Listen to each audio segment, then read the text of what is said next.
नमस्कार, FM news देख रहे हैं आप। आपके साथ मैं हूं हर्ष त्यागी। किसान आंदोलन को आज एक साल पूरा हो चुका है। कृषि कानूनों के खिलाफ विरोध प्रदर्शनों के एक साल पूरा होने पर किसान बड़ी संख्या में गाजीपुर, सिंघू और टिकरी बॉर्डर पर इकट्ठा हुए।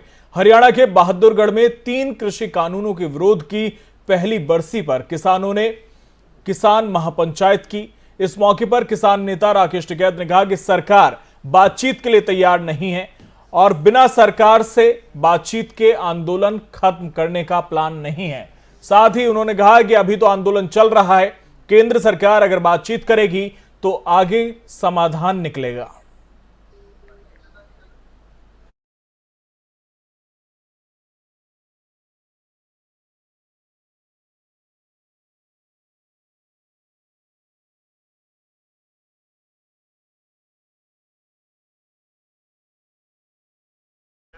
और एक साल पूरा हो चुका है किसान आंदोलन को और अभी प्रधानमंत्री नरेंद्र मोदी पहले ये कह चुके हैं कि तीनों कृषि कानूनों को वापस लिया जाएगा। कैबिनेट की बैठक में यह फैसला लिया जा चुका है, लेकिन उसके बाद भी किसान आंदोलन खत्म करने को तैयार नहीं है।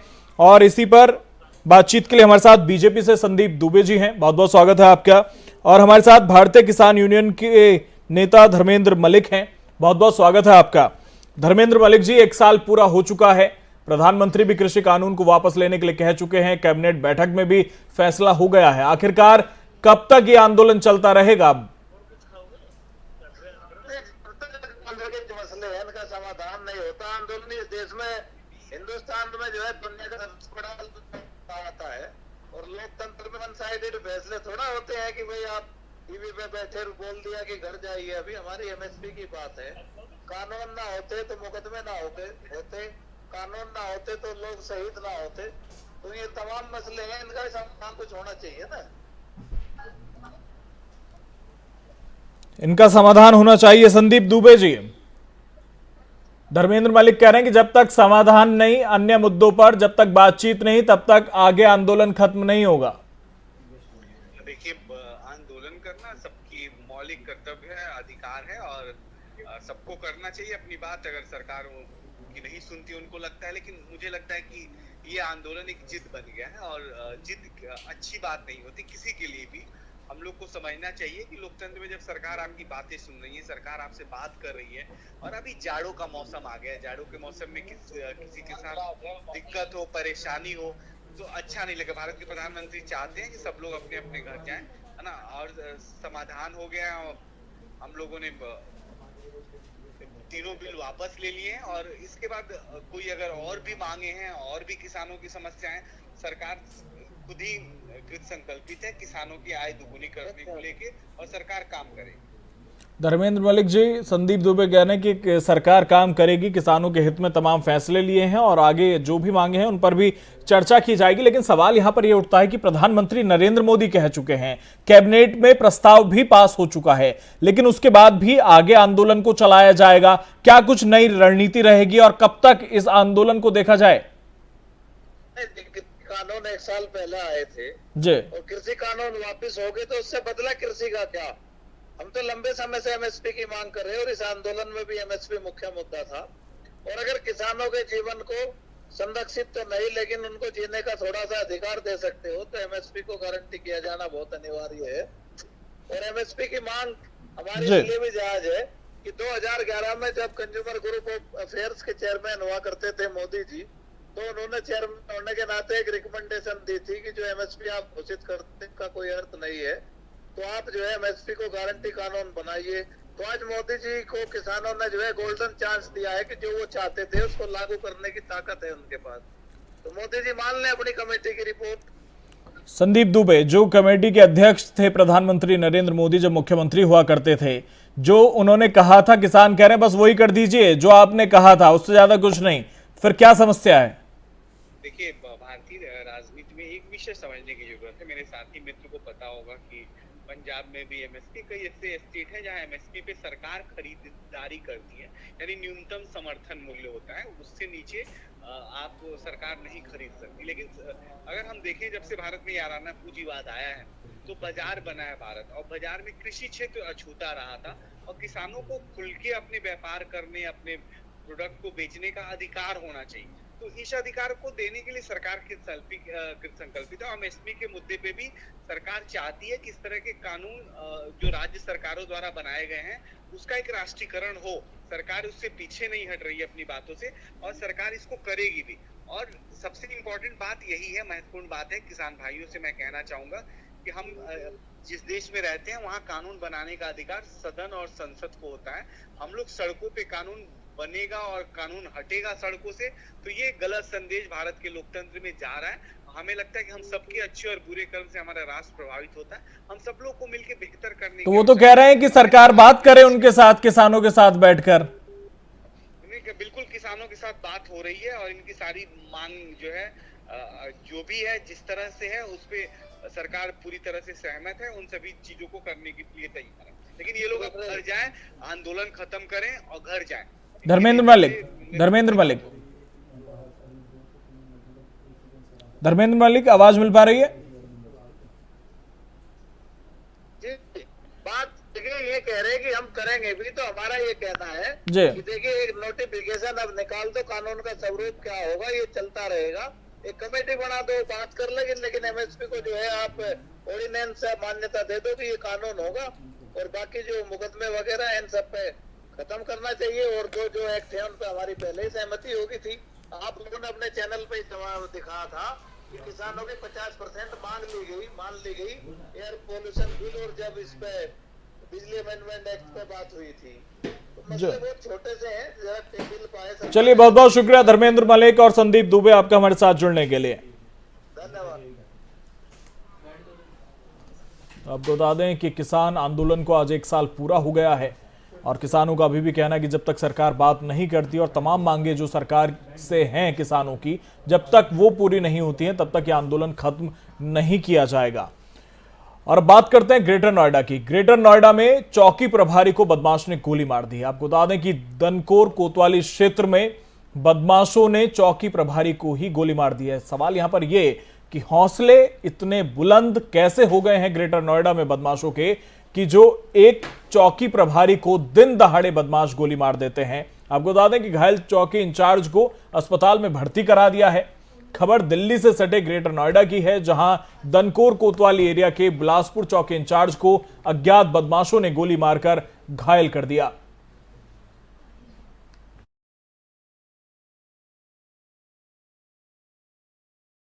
के चौकी इंचार्ज को गंभीर हालत में एक निजी अस्पताल में भर्ती करा दिया है और दिन दहाड़े हुई वारदात के बाद इलाके में दहशत का माहौल है। और सवाल ये भी खड़े हो रहे हैं कि आखिरकार इतने हौसले बुलंद कैसे हो गए बदमाशों के कि ग्रेटर नोएडा में दिन दहाड़े एक चौकी इंचार्ज को गोली मार दी गई।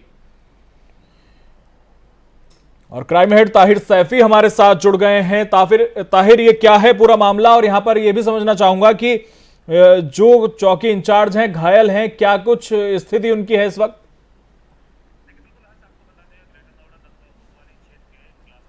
का है जहां चौकी इंचार्ज जो है रूटीन चेक इन अभियान के लिए निकले हुए थे। जैसे ही चौकी इंचार्ज बैंक के पास पहुंचते हैं तो एक मोटरसाइकिल पर 2 बदमाश आते हुए चौकी इंचार्ज को दिखाई देते हैं।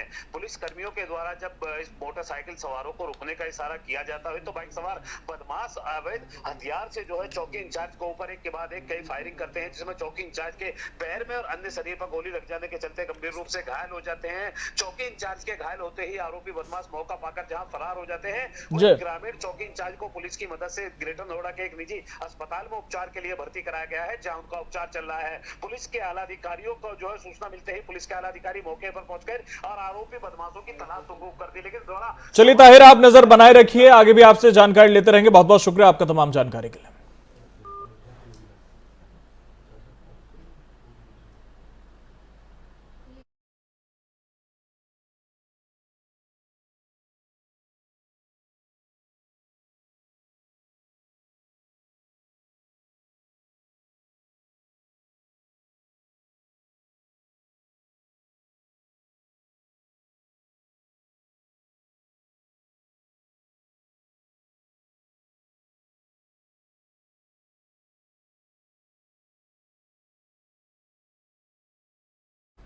दिल्ली विधानसभा सत्र शुरू होते ही सदन में विपक्ष ने जोरदार हंगामा किया। विपक्ष के नेताओं ने राजधानी दिल्ली में वायु प्रदूषण और शराब को लेकर हंगामा किया। विपक्ष दोनों मुद्दों पर चर्चा की मांग पर अड़ गया। वायु प्रदूषण को लेकर जोरदार हंगामे के बीच विधानसभा अध्यक्ष रामनिवास गोयल ने प्रदूषण के लिए बीजेपी को जिम्मेदार ठहराया। उन्होंने कहा कि दिल्ली में रोक के बावजूद बीजेपी के लोगों ने जमकर आतिशबाजी की, जिसके कारण दिल्ली में प्रदूषण की स्थिति बेहद गंभीर हो गई। आपको बता दें कि विधानसभा सत्र की शुरुआत वंदे मातरम से की गई और इस सत्र को दिल्ली सरकार किसान आंदोलन के दौरान जान गंवाने वाले मुद्दे को रखा।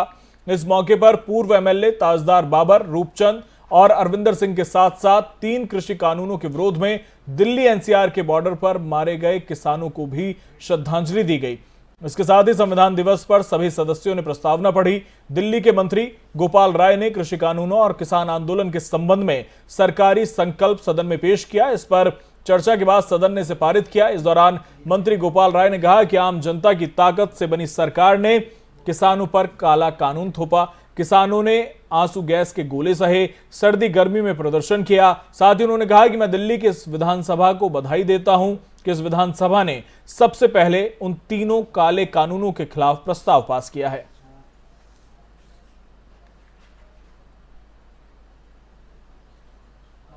आपको बता दें कि दिल्ली विधानसभा में संविधान दिवस पर प्रस्तावना पढ़ी गई और इस दौरान विपक्ष ने जोरदार हंगामा किया।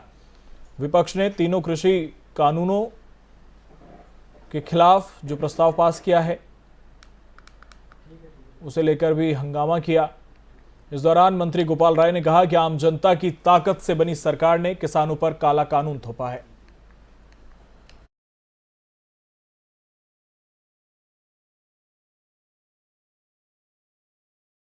और सीधे लिए चलते हैं आपको अयोध्या, जहां पर सामूहिक विवाह कार्यक्रम में शिरकत करने सीएम योगी आदित्यनाथ पहुंचे हुए हैं। किसी प्रकार के दहेज जैसी कुप्रथाओं को पूरी तरह तिलांजलि देकर के कहीं पर श्रम विभाग के द्वारा सामूहिक विवाह के आयोजन को आगे बढ़ाया जा रहा है, कहीं पर समाज कल्याण विभाग के द्वारा इस अभियान को तेजी के साथ आगे बढ़ाया जा रहा है और साथ साथ समाज के प्रत्येक तबके की कन्याओं को सम्मान पूर्वक उन्हें इस वैवाहिक कार्यक्रम के साथ जोड़ने के लिए सरकार ने बढ़ चढ़ करके हिस्सा लेकर के उन्हें सम्मान देने का कार्य कर रही है। इस सरकार के लोक कल्याणकारी कार्यक्रम का एक अभिन्न हिस्सा बना हुआ है। भाइयों बहनों, 2017 के पहले प्रदेश की स्थिति बड़ी भयावह थी।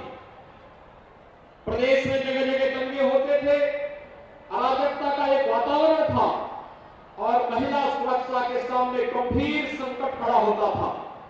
लेकिन प्रदेश में 2017 में आप सबके आशीर्वाद से आपने प्रधानमंत्री मोदी जी के आह्वान पर प्रदेश में जिस सरकार का गठन किया था, आज वो सरकार न केवल प्रदेश को दंगा मुक्त और भ्रष्टाचार मुक्त बनाने के लिए पूरी प्रतिबद्धता के साथ कार्य कर रही है, बल्कि आज सरकार गांव, गरीब, किसान, नौजवान, महिलाएं, समाज के प्रत्येक तबके के हित के लिए कार्य करने के लिए पूरी ईमानदारी के साथ कार्य कर रही है।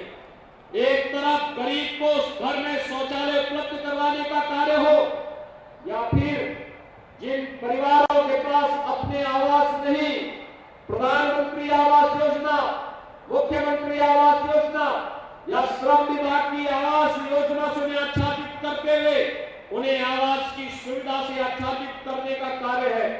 43 लाख परिवारों को एक आवास उपलब्ध होना, 2 करोड़ 61 लाख परिवारों को शौचालय उपलब्ध होना, 59,000 ग्राम पंचायतों में सामुदायिक शौचालय का निर्माण होना और जिन गांवों में कभी आजादी के बाद बिजली नहीं पहुंच पाई थी, उन सभी गांवों को भी विद्युत की आपूर्ति से आच्छादित करते हुए उन गांवों में विद्युत आपूर्ति की व्यवस्था सुनिश्चित कराने का कार्य भी करना, ये प्रदेश सरकार की लोक कल्याणकारी कार्यक्रमों का हिस्सा है।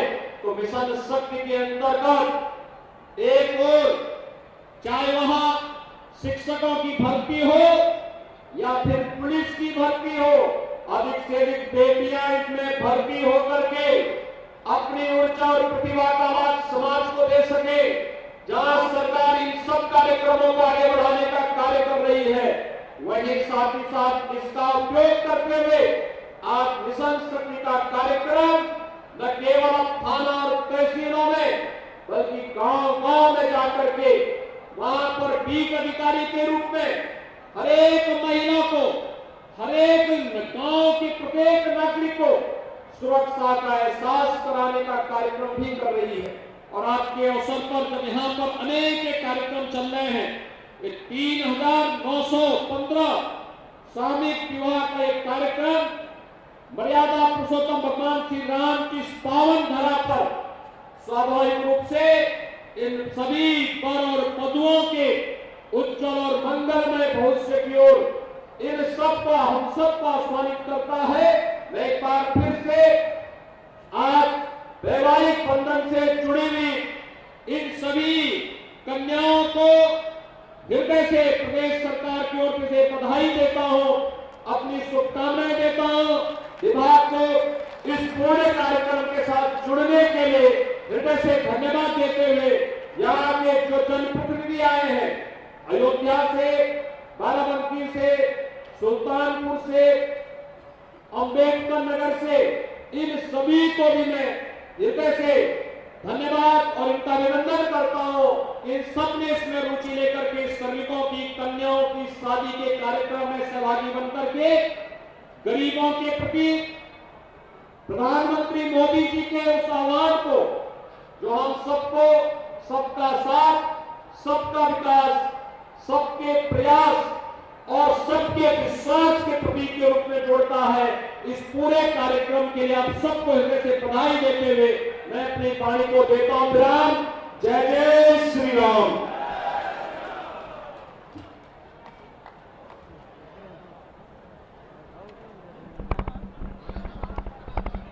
सिलसिले पर होंगे सवाल, हम बेखौफ होकर पूछेंगे सत्तासीनों से कि बताइए कानून को कुचलने के लिए क्यों उठ खड़े होते हैं अपराधी, क्यों ढलता हुआ सूरज डराता है हमारी बेटियों को, क्यों राह पर चलते हुए उनके कदम कांपते हैं, क्यों दिन ढलते ही नहीं निकलना चाहता कोई अपना किवाड़ खोलकर।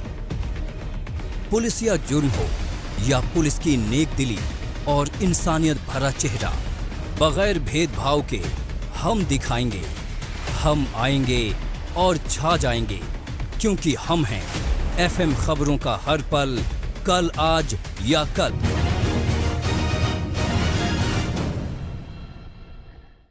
यूपी उत्तराखंड में किस दल से कौन मिला, किसका किससे दिल मिला, किसने किसे दिया सियासी धोखा, किसकी जीत को किसने रोका, हर हलचल पर होगी बेबाक बहस, हर मुद्दे पर होगा सीधा सवार। न बरगलाएंगे, न बहलाएंगे, न भ्रम फैलाएंगे, हम आएंगे, हम छा जाएंगे, क्योंकि हम हैं एफएम। हम सिर्फ लखनऊ के गलियारे तक सीमित नहीं होंगे, हम सियासत के मीनारों से लेकर राजनीति की मेहराबों तक अपनी पहचान फहराएंगे, सच से सामना कराएंगे, क्योंकि हम आएंगे और छा जाएंगे, क्योंकि हम हैं एफएम।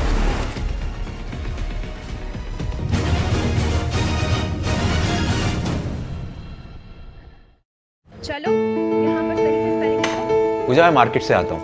मिस्टर, कार की चाबी? नहीं, मैं पैदल ही जाऊंगा।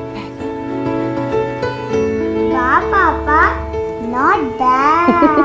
हाँ यार, अपनी दिल्ली सरकार बोलती है कि पॉल्यूशन कम करने के लिए हफ्ते में एक बार अपनी गाड़ी से एक ट्रिप कम करें और उसकी बजाय पब्लिक ट्रांसपोर्ट या कारपूल का इस्तेमाल करें। It's a small request, make sense, no? Yes, और ये बात मैं आपसे कब से कह रही थी, लेकिन मैं हेल्थ के पॉइंट ऑफ व्यू से बोल रही थी। यू नो व्हाट, मैं भी यही सोच रहा हूँ कि जब दिल्ली सरकार और घर की सरकार एक ही बात बोल रही है तो सुन ही लेना चाहिए। चलो यू गाइस कैरी ऑन, मैं चलता हूँ, बाय। बाय पापा। एक हफ्ते में आप जितनी बार गाड़ी निकालते हैं, अब से बस एक बार कम निकालें। बस एक ट्रिप कम, आप मिलकर अपने हिस्से का पोल्यूशन कम करें। हफ्ते में गाड़ी का बस एक ट्रिप कम करें। सूबे में अपराध का आकाश विस्तारित हो या घोटालों घपलों की सिलसिलेवार स्थितियां पारित हों, जराइम की दुनिया का हर चेहरा हमारी स्क्रीन पर होगा बेनकाब। हमारी स्क्रीन पर अपराध के अनवरत सिलसिले पर होंगे सवाल। हम बेखौफ होकर पूछेंगे सत्तासीनों से कि बताइए, कानून को कुचलने के लिए क्यों उठ खड़े होते हैं अपराधी? क्यों ढलता हुआ सूरज जराता है हमारी बेटियों को? क्यों राह पर चलते हुए उनके कदम कांपते हैं? क्यों दिन ढलते ही नहीं निकलना चाहता कोई अपना किवाड़ खोलकर? पुलिस या जुर्म हो या पुलिस की नेक दिली और इंसानियत भरा चेहरा, बगैर भेदभाव के हम दिखाएंगे। हम आएंगे और छा जाएंगे, क्योंकि हम हैं FM खबरों का हर पल, कल आज या कल।